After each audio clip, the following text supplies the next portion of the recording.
There's a lot to cover in this video. I rarely drop videos back to back in such close proximity to each other, but since this is such a serious video, we have to just jump straight into it. Just leave a like if you want to support this content, subscribe and turn on my notifications if you want to get more NBA news, and let's cue the intro.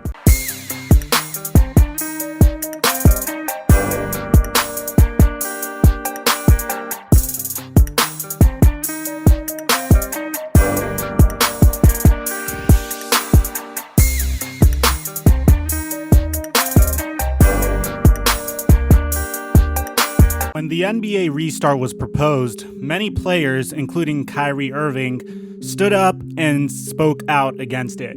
For the main reason being the fact that there is way too much injustice going on currently, and all NBA players should be doing whatever it takes to leverage their social platforms to make a real difference to influence change in our society. In order for the NBA to appease concerned parties, they decided to make multiple moves in order to allow for the viewers of the content of the NBA games to be influenced directly for social change. Things like having social causes printed on the back of players' jerseys, having multiple marketing campaigns that will remind everyone that's watching the video and watching the games of what is currently going on in the world. However, clearly that wasn't enough to incite the change that everybody was hoping for, unfortunately. It got to a point where yesterday, the Toronto Raptors came out and spoke about potentially boycotting their next game. Last night, Doc Rivers gave an impassioned speech about what happened in the Jacob Blake shooting.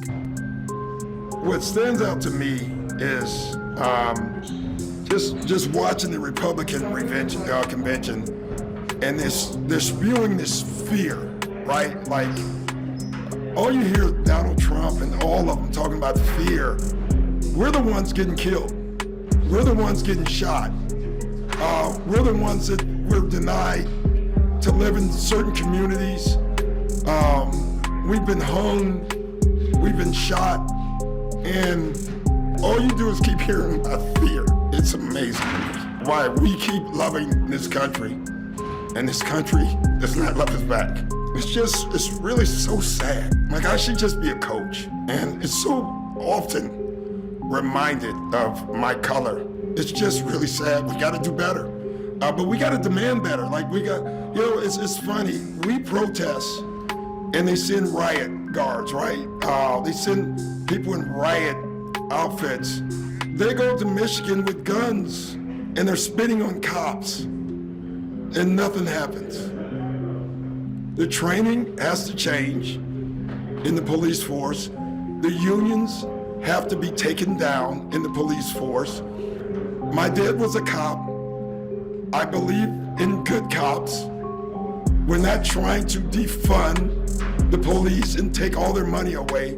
We're trying to get them to protect us, just like they protect everybody else. Well, as of this moment, it's official, because earlier today, by the time you watch this video earlier today, the Milwaukee Bucks were supposed to face the Orlando Magic after being up 3-1 in the NBA series.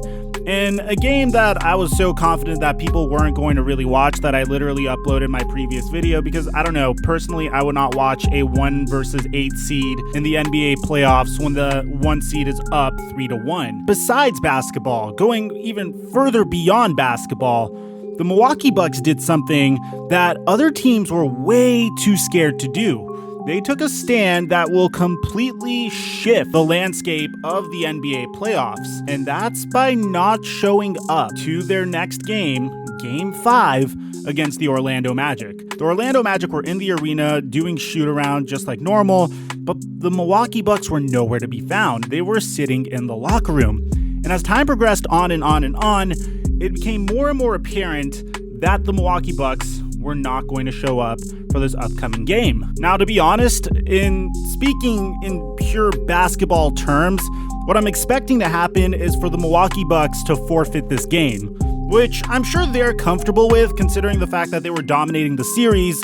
And as a result, I am turning my eyes to the OKC Thunder versus Houston Rockets series because I'm very unsure in terms of basketball what's going to happen there. It's a 2-2 series, and if one of those teams decide not to show up and it does end in a forfeit, then it could end one of those teams' respective seasons. Now, what's very fascinating about this situation, speaking objectively, is I really want to see how Adam Silver is going to react to this situation. I have a ton of respect for Adam Silver because he's always remained progressive in his views in a way where he sees the NBA's need to generate revenue, but at the same time, he truly appears to care about each and every social cause that NBA players want to partake in, and even advocates for them to be leveraging their platform in order to invoke and incite social change.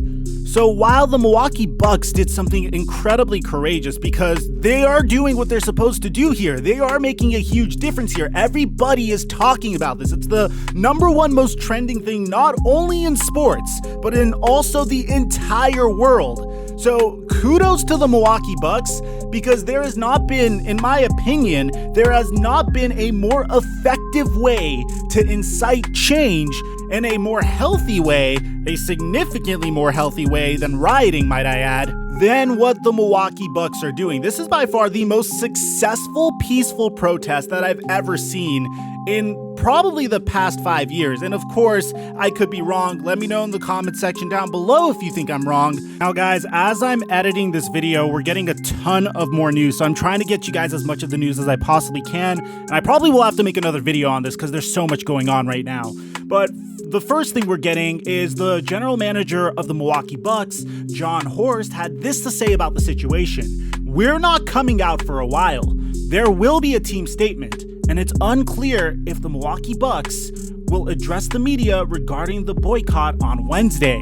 Now, in addition to this, so far, what we have also heard about the situation is not only are the OKC Thunder and the Houston Rockets planning on boycotting their games, but in addition to this, the Los Angeles Lakers and the Portland Trail Blazers are planning on boycotting their games. So this runs way, way deeper than the Milwaukee Bucks. It's definitely the first domino to fall. And if you're someone that's watching this and you're wondering, how is this going to incite change at all whatsoever? Well, think of it this way. The Milwaukee Bucks pretty much leveraged their platform, a nationally televised NBA playoffs game, and were able to cause enough of a stir, enough of a commotion, you can say, to cause people to talk about them to the point where this is the #1 trend in the world right now. And that's how you make a difference. The whole purpose of this is awareness for the situation. And the Milwaukee Bucks have achieved that. You have multiple celebrities, multiple people tweeting about this when no one was even discussing it an hour ago. But regardless, I feel like the Milwaukee Bucks did something remarkable here. We should all give them much respect and major props for what they did. And as a result, in terms of basketball, I don't know how long this is going to go. We just got an update from NBA Communications saying that on August 26, 2020, which is today, the NBA and the National Basketball Players Association today announced that in light of the Milwaukee Bucks' decision to not take the floor today for Game 5 against the Orlando Magic, today's 3 games, Bucks versus Magic, Rockets versus OKC Thunder, and Lakers versus Trailblazers, have been postponed. Game 5 of each series will be rescheduled.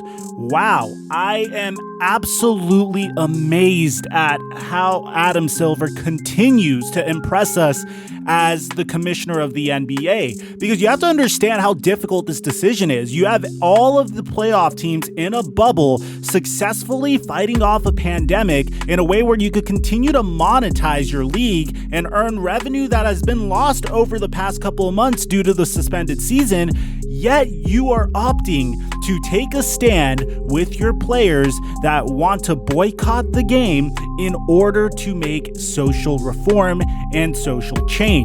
I am absolutely in awe of how incredible of a commissioner Adam Silver is. He just continues to keep making the right decision over and over and over again, sacrificing the opportunity to make revenue in order to take a stand for something bigger. Now, the reason I keep saying this is you don't see this a lot in other sports. The job of a commissioner is to make money, but it seems that Adam Silver consistently has a different agenda, and we need to love and respect and appreciate him for it.